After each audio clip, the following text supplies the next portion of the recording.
Good morning बच्चों। Class BSc third year और BSc BEd 4 year के लिए ऑर्गेनिक केमिस्ट्री का हमारा टॉपिक चल रहा है हेटेरोसाइक्लिक कंपाउंड, जिसके पार्ट नंबर 21 की हम बात कर रहे हैं। हमने 6 मेंबर रिंग के अंदर पीरिडीन की बात कर रहे थे। तो हमारा जो टॉपिक चल रहा है वो क्या है? पीरिडीन है।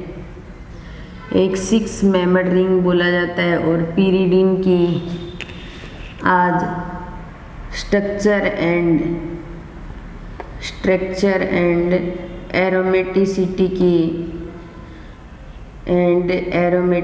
की बात करेंगे। हम स्ट्रक्चर एंड एरोमेटिसिटी की बात कर रहे हैं।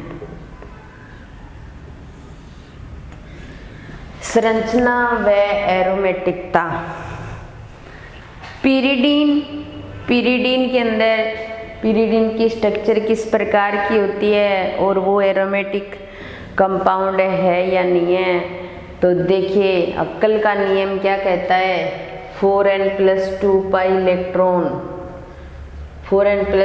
इलेक्ट्रॉन, यानी कि या तो 2 पाई इलेक्ट्रॉन होनी चाहिए उसके अंदर, या 6 पाई इलेक्ट्रॉन, या 10 पाई इलेक्ट्रॉन, या 14 और आगे भी हो सकता है। तो पीरिडीन जो होती है उसकी संरचना इस प्रकार की होती है, जिसके अंदर 2, 4, 6 पाई इलेक्ट्रॉन होते हैं। ठीक है, पहली शर्त तो ये होती है इसकी। दूसरी क्या होती है? साइक्लाइजेशन होना चाहिए। साइक्लाइजेशन का मतलब double single positive, double single negative, या डबल सिंगल लोन पेयर। और लोन पेयर भाग ले भी सकते हैं और नहीं भी ले सकते, दोनों ही बातें होती हैं। ये 2 नंबर शर्त होती है। 1 नंबर शर्त और 2 नंबर शर्त का पालन करता है तो वो कंपाउंड कैसा होता है? एरोमेटिक कंपाउंड होता है। ठीक है, तो अब देखिए इसके अंदर 6 पाई इलेक्ट्रॉन है, पहली शर्त का पालन कर रहा है। दूसरा डबल सिंगल। यहाँ इसके अंदर लोन पेयर भाग नहीं लेते, लेकिन साइक्लाइजेशन तो हो रहा है तो दूसरी शर्त का भी पालन कर रहा है, इसलिए ये एक एरोमेटिक कंपाउंड है। और हम ये पढ़ते आ रहे हैं, ये बेंजीन से भी बढ़िया एरोमेटिक कंपाउंड है। बेंजीन के अंदर साइक्लाइजेशन पाया जाता है, उसके पास कोई फ्री इलेक्ट्रॉन नहीं है, इसके पास 2 इलेक्ट्रॉन अभी बचे पड़े हैं। तो हम स्ट्रक्चर व एरोमेटिक की बात करते हैं। तो सबसे पहले हम जो हमारे पास पीरिडीन है, और पीरिडीन कुछ अनुनादी स्ट्रक्चर शो करता है। सबसे पहले हम उनकी बात करते हैं। तो पीरिडीन की अनुनादी संरचनाएं।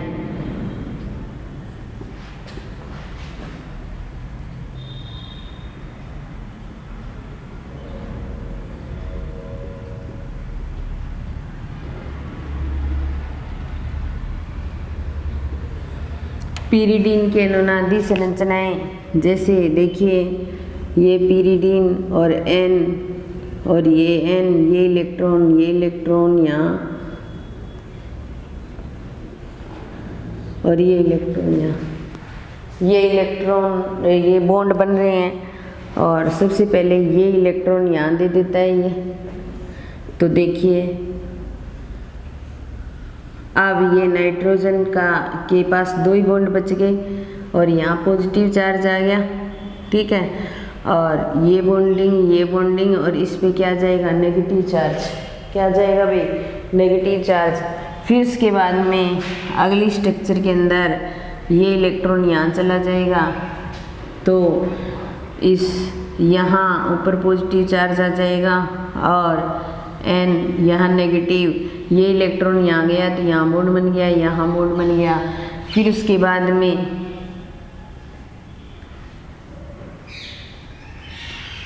ये अपने इलेक्ट्रॉन यहाँ दे देगा, यहाँ देगा तो ये बॉन्ड बना हुआ है, ये बन जाएगा और यहाँ क्या जाएगा? Positive charge. इस पे नेगेटिव आई।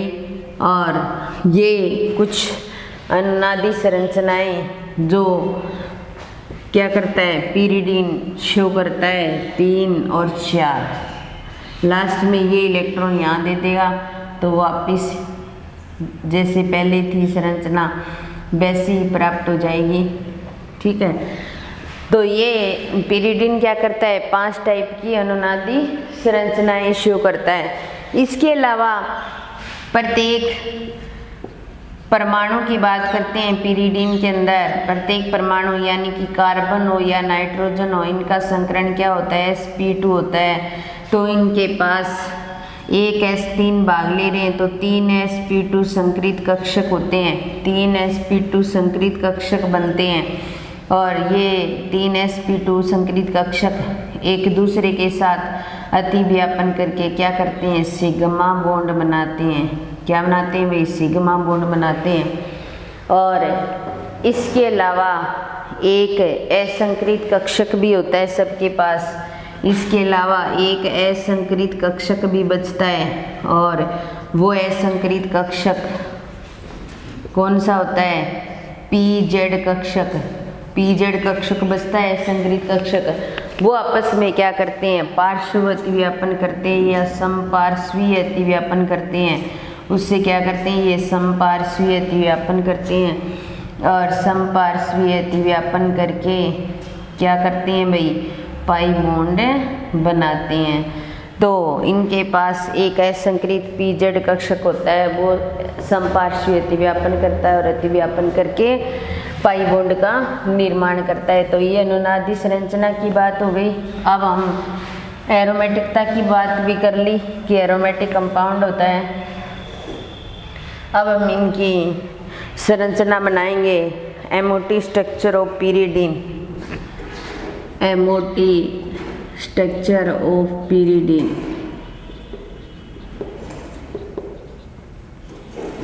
सबसे पहले हमारे पास ये कार्बन, ये कार्बन और ये कार्बन, ये कार्बन और ये कार्बन, और यहाँ नाइट्रोजन जुड़ा हुआ है।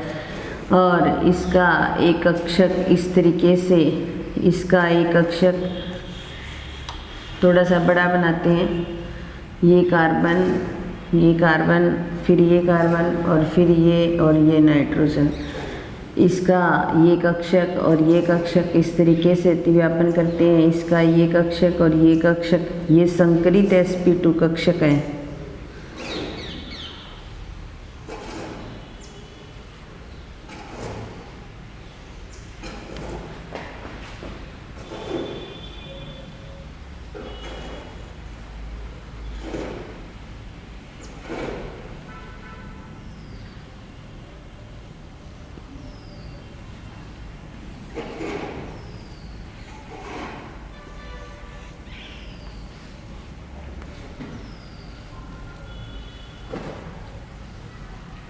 इस तरीके से, ठीक है। ये आपस में क्या कर रहे हैं, अतिव्यापन कर रहे हैं। तो जैसे देखिए, ये हाइड्रोजन का 2s कक्षक और ये sp2 संकरित कक्षक सिग्मा बंध बना रहे हैं। ये आपस में अतिव्यापन करके सिग्मा बंध बना रहे हैं। ये आपस में अतिव्यापन करके सिग्मा बंध बना रहे हैं। ये सिग्मा बंध बना रहे हैं, ये सिग्मा बंध।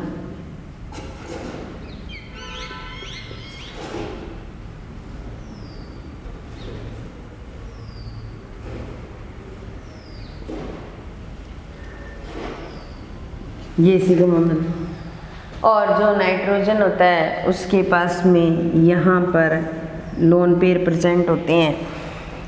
ये हाइड्रोजन के कक्षक को शो किया गया है, हाइड्रोजन का 2s कक्षक। ये सारे क्या होते हैं, sp2 संकरित कक्षक होते हैं। एक s और 2p भाग लेकर के 3 sp2 संकरित कक्षक बनाते हैं।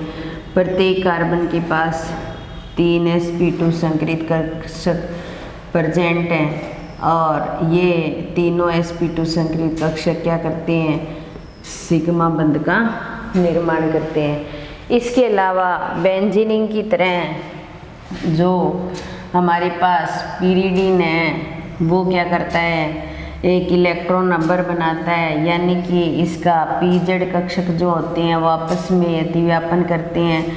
एक एक pz कक्षक यहाँ पर रह जाता है। ये तो सिग्मा बंध बना लिया संकरित कक्षकों का। अब जो बना रही हूँ वो क्या है, संकरित कक्षकों का है, और इसके पास यहाँ लोन पेयर प्रेजेंट होते हैं। ये आपस में इस तरीके से अतिव्यापन करते हैं और अतिव्यापन करके क्या करते हैं, सिग्मा बंध का निर्माण करते हैं, पाई बॉन्ड का निर्माण करते हैं, सॉरी सिग्मा बंध का नहीं। तो यहाँ तो सिग्मा बंध बन रहे हैं, ये सारे तो क्या होते हैं, संकरित कक्षक होते हैं, और ये क्या होते हैं, असंकरित कक्षक हैं।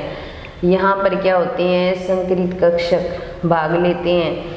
असंकरित कक्षक कौन सा होता है, इनके पास पीजेड होता है, वो क्या कर रहा है, समपार्श्वीय अतिव्यापन कर रहा है। क्या कर रहा है भाई, समपार्श्वीय अतिव्यापन, और समपार्श्वीय अतिव्यापन करके क्या कर रहा है, पाई बॉन्ड का निर्माण कर रहा है, पाई बॉन्ड का निर्माण कर रहा है। तो बेंजीन की तरह ही पिरिडीन जो होता है एक प्रकार का इलेक्ट्रॉन नंबर बनाता है और एक भिन्न प्रकार का बनाता है।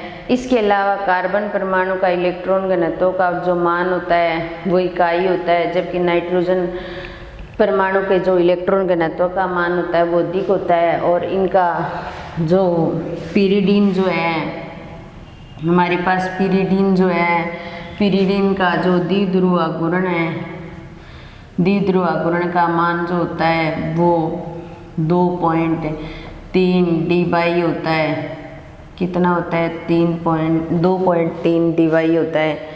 तो ये थी एमओटी स्ट्रक्चर ऑफ पिरिडीन या स्ट्रक्चर ऑफ पिरिडीन, या फिर अपनी बात करें पिरिडीन की स्ट्रक्चर व एरोमेटिसिटी की, तो ये हमारी चर्चा होगी। इसके साथ ही हमारा पिरिडीन जो टॉपिक है वो भी कंप्लीट हो जाता है।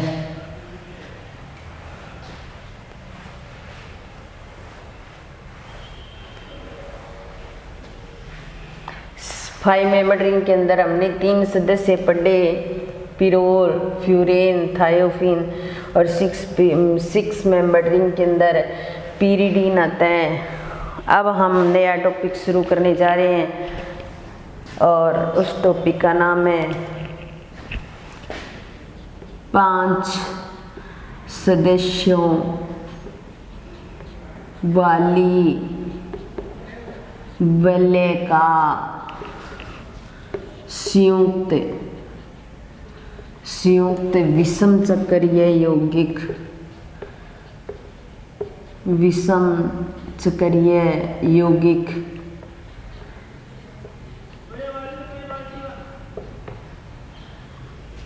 पांच सदस्यों वाली वलय के अंदर संयुक्त विषम चक्रीय यौगिक, और उस संयुक्त विषम चक्रीय यौगिक का नाम है इंडोल। क्या नाम है, इंडोल। तो हम इंडोल को पढ़ेंगे। अब नया टॉपिक आ गया है हमारा 5 सदस्यों वाली वलय वाली संयुक्त विषम चक्रीय यौगिक, और उस विषम चक्रीय यौगिक का नाम क्या है, इंडोल है। इंडोल क्या होता है, इसकी संरचना कैसी होती है, इंडोल को सामान्यतः बेंजोपिरोल भी कहते हैं। सामान्यतः क्या बोल देते हैं, बेंजोपिरोल। ठीक है, सामान्य नाम इंडोल, बेंजोपिरोल भी कह देते हैं इसको।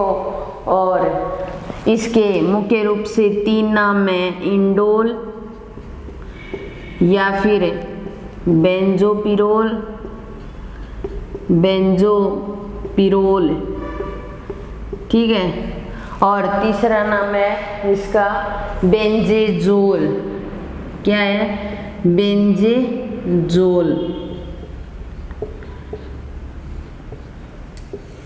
तो इंडोल या बेंजोपिरोल या बेंजेजोल बोल सकते हैं। इसके अंदर क्या होता है, इसको शो कैसे करते हैं, ये हमारे पास बेंजीनिंग होती है, इस तरीके से शो करते हैं। और इसके साथ एक 5 मेंबर रिंग जुड़ी रहती है, और इस तरीके से ये क्या होता है, इंडोल है।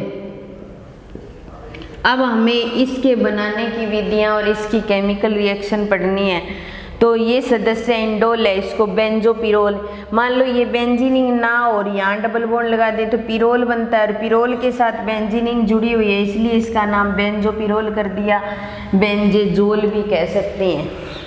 तो ये सबसे मुख्य नाम क्या है इसका, इंडोल, बेंजोपिरोल या बेंजेजोल। लेकिन सामान्यतः अपने क्या करेंगे, इंडोल नाम से ही इसको शो करते हैं। इंडोल जो है वो मुख्य रूप से चमेली के फूल होते हैं ना, और नारंगी के फूल, नारंगी के जो फूल होते हैं उनके अंदर मुख्य रूप से इंडोल पाया जाता है। चमेली या नारंगी के जो फूल होते हैं उनमें मुख्य रूप से पाया जाता है। या फिर इसके अलावा ये कोलतार के अंदर भी पाया जाता है। देखो हेटेरोसाइक्लिक कंपाउंड का हर सदस्य कोलतार से प्राप्त हो रहा है हमें। तो ये चमेली के फूलों से या नारंगी के फूलों से हम इंडोल प्राप्त कर सकते हैं। या इसके अलावा कोलतार में भी इंडोल पाया जाता है। और या फिर अपने क्या करें, कोलतार ले लें और इसका जल अपघटन करें और जल अपघटन व ऑक्सीकरण करवाते हैं ना, इसका जल अपघटन व ऑक्सीकरण करवाते हैं तो हमें क्या प्राप्त होता है, इंडोल। यानी कि जल अपघटन या ऑक्सीकरण करवाने से इंडोल मुक्त हो जाती है। तो मुख्य रूप से बेंजीनिंग के साथ में पिरोल जैसा 5 मेंबर्ड सदस्य जोड़ देंगे तो क्या बन जाएगा, इंडोल बन जाएगा, बेंजोपिरोल या बेंजेजोल बन जाएगा। और ये चमेली की फूलों में, नारंगी के फूलों में पाया जाता है, मुख्य रूप से कोलतार में भी पाया जाता है। जल अपघटन या ऑक्सीकरण करवाते हैं तो इंडोल मुक्त होता है। इंडोल के अंदर